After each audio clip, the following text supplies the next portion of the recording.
So hopefully third time's lucky. So last Friday we did the we went over the article about how UKIP is coming back, and it's coming back in a sort of a nastier form. Now, I posted this in the Reddit UKIP forum, and of course we got some very interesting comments, and one particular from a guy called, or it could be a woman, I don't know, but we'll just say a person, called Dougal Bird. Now, I've tried to do this before, like I say, 3 times, and this is the 3rd time doing it. And you're about to see every single line here is wrong, and you can say so much about just every single sentence here and just bits and pieces, and it takes at least about a good 10 minutes to go over just one sentence that he's puts down here. So, you know, I'm sorry, but this is going to be a long video, but this is how you've got to devaluate these people and show that, you know, this is how, you know, this is how you do this. So yeah, so he begins. So, the re-emergence of UKIP scares you, doesn't it? First point then, no. The resurgence to UKIP does not scare me. This is a party that has never won a general election, never won an MP seat, is on the pretty much brink of bankruptcy, is losing vastly a lot of its grassroots support because it is a single issue party that is having that single issue now dealt with by the government, incredibly poorly, because that's how it was always going to go. It's, you know, it doesn't scare me at all. So that's that, really. So yeah, it's a populist, so it continues, it's a populist party saying things millions of ordinary people are thinking, and claiming UKIP is a far-right party simply shows your ignorance of political philosophy. So, 2 arguments there straight away. Putting forward something just because millions of people are saying it and advocating for maybe a position. I mean, the death penalty is one that millions of people, you could argue, is something people think they should be brought back in this country. Should we bring it back? No, I don't think we should at all. There are hundreds of things you could poll and find millions of people that could be advocating for really wacky doodle ideas. Just because millions of people are talking about it and saying it doesn't mean it's a good idea or we should implement it. So your next part is, claiming UKIP is a far-right party shows your ignorance of political philosophy. Well, what about Nigel Farage's political philosophy? Because Nigel Farage basically said that Gerard Batten is pushing the party too far right. Are you going to disagree with him?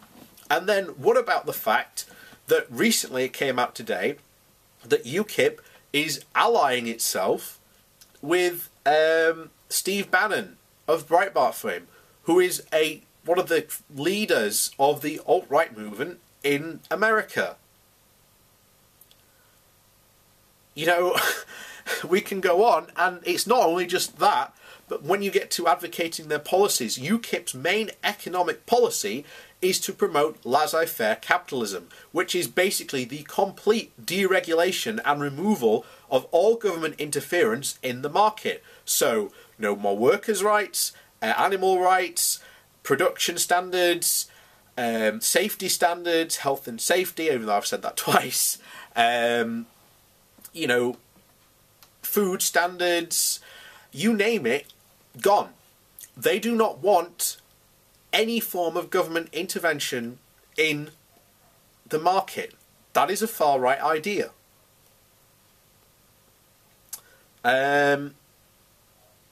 So, anyway, he continues. The simplistic left-right dynamic of political dogmas is unsophisticated and obsolete. No, it's not. This is something that you would use as in political philosophy to identify where someone is. Now, yes, it's a complete spectrum, but you would initially identify where they are. If they are promoting leftist policies, then they must be on the left. If they are promoting right-wing policies, then they must be on the right. Saying that this is unsophisticated and obsolete, yeah, it's not at all. It is perfectly valid to say that someone is right-wing if they are espousing right-wing views. You know, I don't understand why that's a bad thing. If they're espousing right-wing views, they must be on the right. If they're espousing left-wing views, they must be on the left. This isn't hard to do. Anyway, we continue. He continues. So, Gerard Batten has some particularly strong views on literalist Islam, and some of these are unpalatable to many. However, if you can show anything which Mr Batten has said is factually untrue, then let's see it. Well, here's the thing. It's not that he's saying these things are factually untrue. Of course, the people who were in charge of these grooming gangs happen to be Muslim. The big thing that we need to address is the roots of what these people are saying and the implications it makes upon the Muslim community. When Gerard Batten said 3 weeks ago now, when he said to the public that Muhammad was a paedophile, first of all, it completely ignores a historical context, which is what most people ignore. If you want to look back at the historical record and even go back to that times, you will find numerous examples of Europeans not only engaging in marrying people, young girls, off as young as 12 and 13. As soon as they had the period, they could have been between women and they were of childbearing age. They would be, you know, sold off for political gains, economic gains, social gains, you name it, they would be married off. And this was just not something that was unique to the Middle East. This is well documented happening in Europe.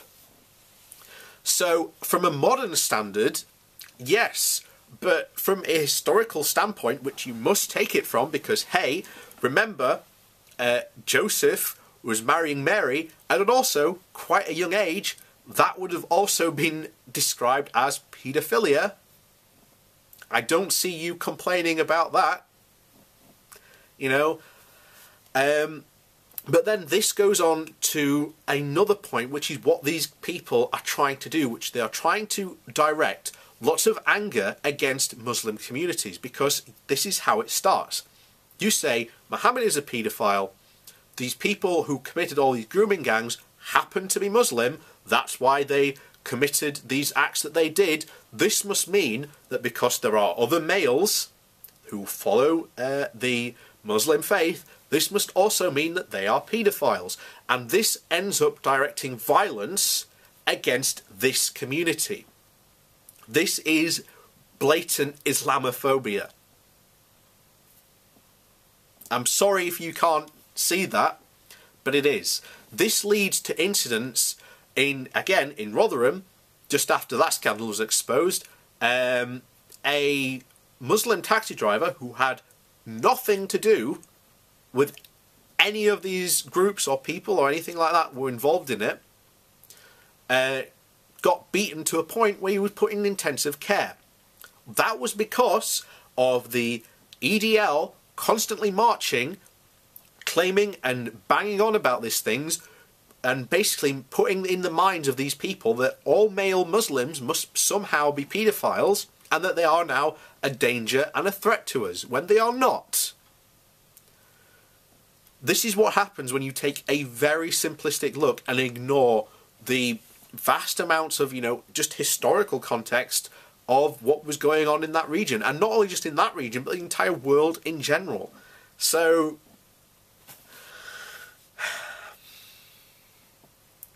that's why you have to speak out against these people, because otherwise it directs anger and violence against a single community.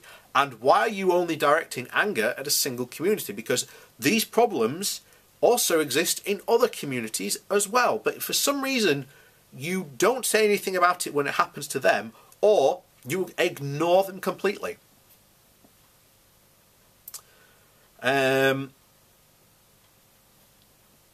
So yes, you also associate UKIP with far-right terrorism. It is unfounded and risible. No, it's not. The guy who murdered Joe Cox was a UKIP supporter. The guy who also engaged in the Finsbury Park Mosque attacks was a heavy supporter of Tommy Robinson. Indeed, his wife even said at the trial he would religiously read out Tommy Robinson's tweets on a daily basis. These are the people who you are getting in bed with. These are the people who have committed acts of violence and acts of terrorism. And only last year you had, one actually, I think we had last year, one carried out and 4 stopped before they were, by people who were on the far right, who were influenced by the anti-Islamophobic message that UKIP has decided to put at the core of its platform now, and also throw behind its support of Tommy Robinson. So absolutely, UKIP does encourage terrorism, because that's where all this anti-Islamic talk is leading a lot of these people. And then we get into the best part now. So this is the excuse making. So of course many and probably most Muslims are decent people. Why is it just many and most? Why not all Muslims are decent people? You see, this is where it starts, and this is where this person has been started to be poisoned against Muslims. So, anyway, we'll go back to the beginning of it. Of course, many and probably most Muslims are decent people, and neither they nor the way they practice their religion are in any way incompatible with living in a Western society. Then why are you and UKIP supporting this ludicrous notion that Muslims and their religion are incompatible with Western society? Does my job for me there. Anyway, he continues, but that doesn't mean that there aren't serious issues that we must be honest about and face up to. Yeah, I agree. There are issues that you must be honest about and face up to. One of them being that the vast majority of Muslims, we're talking about 99.99% of Muslims, get on with their lives on a daily basis, practice their religion, don't hurt anyone in any way, shape or form, but there's this tiny 1% which trickle poison, and you people promoting this anti-Islamic propaganda and bigotry make it easier for those people to incite, that less than, that 0.00% to encourage to do violence. You give them that excuse. And here we go. And I've said this before, this is just a constant feed loop of hatred. And you guys are helping to feed them. And you justify the Islamic terrorists, and the Islamic terrorists justify themselves by people like you spouting anti-Islamic propaganda. That's why it's just as important to defeat people like you and show that you are wrong and bigoted, as it is important to show that the people who are spouting the Islamic terrorism are also wrong in what they are saying. But you don't see that. And so, Yeah, so issues that must be honest and face up to. So these are the issues. And this includes issues ranging from industrial scale grooming. And there are white male paedophiles as well. This isn't just a problem in the Muslim community. This is a society-wide problem. Look, even one of Tommy Robinson's EDL founders was recently implicated in a grooming scandal. Are you not bothered about that? And not only that, but you are blaming their, their crime they committed on their religion. And as I've said before, early in this video, you are trying to associate their paedophilia and their religion in the same breath. You are trying to put the case forward that all the male followers are potential paedophiles. And this, as I said, will create anger and violence towards that Muslim community. And that is absolutely wrong from beginning to start. So, female gender mutilation. Yeah, of course that's a problem. And it should be stopped regardless of any community that it's in. Forced marriage. This isn't just a problem with the Muslim community. This is also a problem with the Sikh and Hindu community as well. But you don't seem to bother raising it about their community as much as you seem to find it a problem in the Muslim community. I have to question why. So, and of course, radical militant Islam and the dangers it poses. And we've just gone over that. So, we are now seeing decent and brave Muslims who are willing to confront these matters speak out.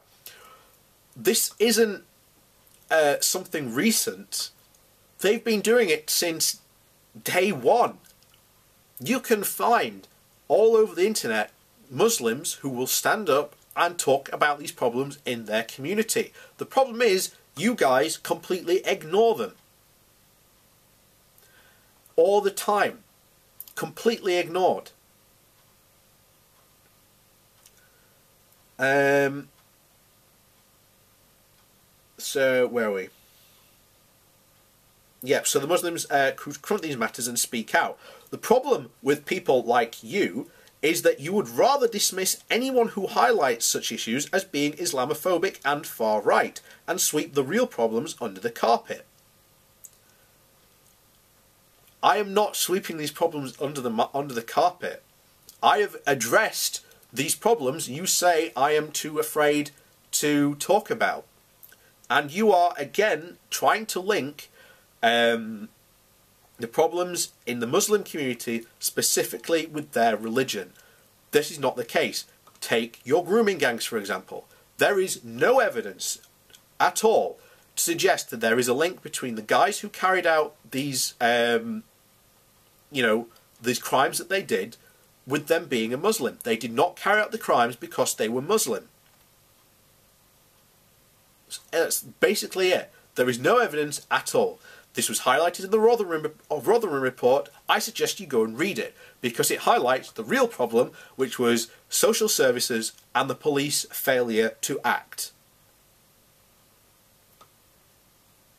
So, those are the real problems. Why aren't you talking about those?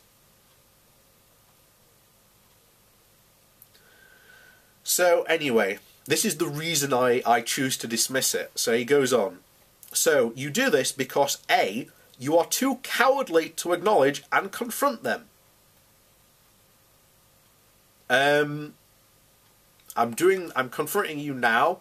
I'm speaking out about it now. I don't think I really call that cowardly. In fact, another thing, I'll prove to you I'm not cowardly. Was it last year or 2016? There was a young Muslim teenage girl who got caught, was videoed twerking. Now, two prominent Muslim YouTubers flipped out about this and said this disrespects our religion because she was wearing a hijab, and this was disrespecting our religion. this is awful, this is a travesty. Now, in reality, it's no problem whatsoever. You know, freedom of speech, freedom of expression, she can do what she wants. However, these guys took it on themselves a personal mission to start berating this girl, and she got bombarded. Her family got death threats, and, you know, they were forced to.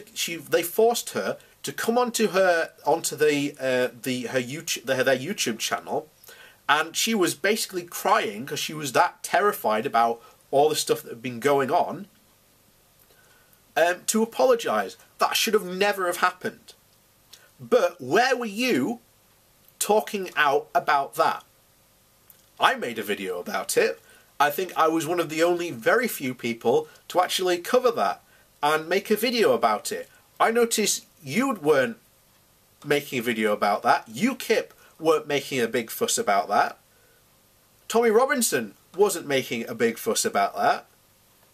But here I am, this too cowardly to acknowledge and confront them. Whatever, man. And, of course, B, you know that to do so would undermine your own precious ideology. What have I just done talking about there? Look, you know, the child grooming. Yeah, it's a problem. They were caught. It got put to an end. The problem wasn't the fact they were Muslim. The main problems, again, go read the Rotherham report, was down to the Rotherham Social Services and the police. Those were the main two problems in that case. And those were the problems that you need to be honest and factual about. Not blaming someone's religion on their actions, as you have done in here. And this is, unfortunately, a typical UKIPper.